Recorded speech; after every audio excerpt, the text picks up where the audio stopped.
नमस्कार दोस्तों, स्वागत है आपका हिंदी नॉलेज शो में। तो दोस्तों, जैसा कि मैंने कल 2 वीडियो अपलोड करी थी। सबसे पहली वीडियो आई थी सुबह, जिसमें मैंने आपको बताया था कि तुर्की और रूस दोनों बहुत करीब पहुंच गए हैं जो अर्मेनिया अजरबैजान की युद्ध को ख़त्म करने के।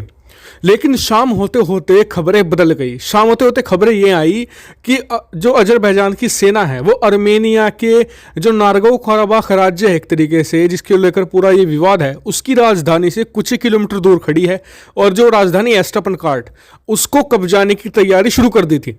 लेकिन उस वीडियो में मैंने ये भी बताया था कि अगर अर्मेनिया को स्टेपनकार्ट को या फिर नारगो कराबाख को बचाना है तो एक ही तरीका है, या तो रूसी सेना आए या फिर अमेरिकी सेना आए।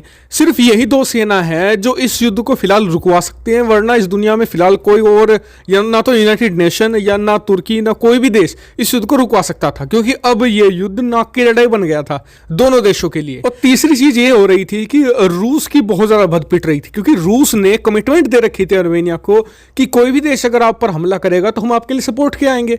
लेकिन 27 सितंबर से, सोचे कितना लंबा समय हो गया है, लगभग 2 महीना होने को आया है, अभी तक रूस ने कोई भी इंटरफेरेंस नहीं दी थी, ना ही कोई बड़ी मदद दी थी अर्मेनिया को इस युद्ध के लिए। अर्मेनिया बेचारा अकेला लड़ा हुआ था, जबकि उसके सामने जो अजरबैजान है उसे तुर्की का और इजराइल का तगड़ा सपोर्ट मिल रहा था, जबकि अर्मेनिया अकेला खड़ा है बीच बाजार में, ना तो कोई समर्थन देने वाला ना ही कोई सपोर्ट देने वाला। ऐसे में तो रूस को बहुत ज़्यादा क्रिटिसाइज किया जा रहा था कि क्या रूस आज भी एक पावर है जो अपने एलाय कंट्री को बचाता है। तो ऐसे में रूसी राष्ट्रपति व्लादिमीर पुतिन ने जब बिल्कुल हद हो गई, कल जब स्टेपनकार्ट कब्जाने के करीब पहुंच गया अजरबैजान, अपनी सेना को उतार दिया है युद्ध के मैदान में। जी हाँ, बिल्कुल जहां पर युद्ध चल रहा है नारगो कराबाख में, वहीं पर उतारा है। और जो समझौता हुआ है, पुतिन ने खुद ऐलान उसका किया है। समझौता ये हुआ है अब कि फिलहाल दोनों देश एक दूसरे पर हमला नहीं करेंगे, और दोनों देशों के युद्ध रोकने का सिर्फ एक ही तरीका था, वो किया है रूसी सेना को उतारना। अब एक तरफ अजरबैजान की सेना खड़ी है, दूसरी तरफ अर्मेनिया की सेना खड़ी है, और बीच में रूसी सेना उतरने वाली है। जी हाँ, दोनों देशों के जो सेना के बीच में रूसी सेना खड़ी होगी ताकि दोनों देश फायरिंग रोक दे। क्योंकि जो शांति समझौता आपको याद होगा अब से 13 दिन पहले भी हुआ था, लेकिन दोनों देशों ने उसे कागज पर ही हुआ था, एक तरीके से वो जमीन पर नहीं हुआ था। दोनों देश फिर से लड़ना शुरू हो गए थे। तो पुतिन ने ये कहा है कि दोनों देशों को अगर रोकना है तो सिर्फ एक ही तरीका है कि रूसी सेना को उतार दो, दोनों देश शांत हो जाएंगे। और आपको बता दूं कि यह फॉर्मूला सीरिया में भी अपनाया गया था। जब सीरिया की सेना और दूसरी तरफ तुर्की की सेना लड़ रहे थे तो बीच में रूसी सेना उतार दी गई थी, तो दोनों देश शांत बैठ गए थे। तो इसी फॉर्मूले को आजमाया गया है अजरबैजान और अर्मेनिया के बीच में।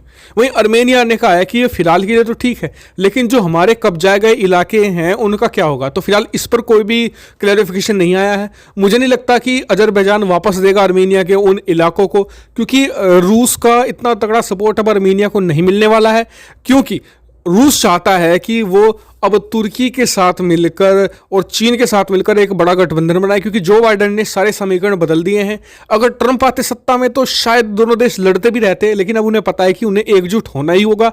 तो ऐसे में अर्मेनिया को उसके इलाके मिलना अब बहुत ही मुश्किल हो जाएगा, और साथ ही भविष्य में भी संभावना बन जाएगी। मान लीजिए अब से 1 साल बाद या 6 महीने बाद रूसी सेना हटती है वहां से, तो अजरबैजान फिर से हमला करके स्टेपनकार्ट पर कब्जा कर ले, क्योंकि स्टेपनकार्ट पर कब्जा करना कोई बड़ी मुश्किल की बात नहीं रही है अजरबैजान के लिए। और अगर वो कब्जा भी नहीं कर पाता है तो स्टेपनकार्ट को बहुत भारी नुकसान भी पहुंचा देगा, यानी कि आने वाले समय में भी अजरबैजान अर्मेनिया के लिए एक बड़ा खतरा बना रहेगा। और इससे बचने का एक ही रास्ता है फिलहाल, कि दोनों देशों के बीच में जो शांति समझौता हुआ है, रूस यहां पर कुछ बड़ा इंटरफेरेंस करे और कुछ इलाके वापस दिलवा दे। अजरबैजान ने जो कब्जाए हैं अर्मेनिया के, वो वापस उसे मिल जाएं, और इसके अलावा रूसी सेना की प्रेजेंस बनी रहे कम से कम 1 से लेकर 3 सालों तक, ताकि जो अर्मेनिया है अपने आप ताकत जुटा पाए, जो भारत है, अमेरिका है, इन देशों से संबंध गांठ पाए और इनसे कुछ बड़े हथियार वो ग्रैब कर पाए। आपको बता दो कि अर्मेनिया भारत से हथियार खरीदता है। जी हाँ, भारत से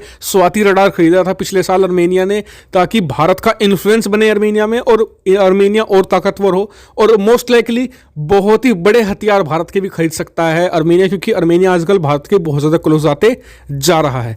आपका क्या मानना है इस समझौते पर और भारत का अर्मेनिया को सपोर्ट करने को लेकर? कमेंट करके जरूर बताएगा। साथ ही चैनल को सब्सक्राइब कर लेना, ताकि अगर कोई भी और अपडेट आए तो मैं आपको तुरंत सूचित कर सकूं और आपको तुरंत वीडियो की नोटिफिकेशन मिल जाए। Thank you for watching video.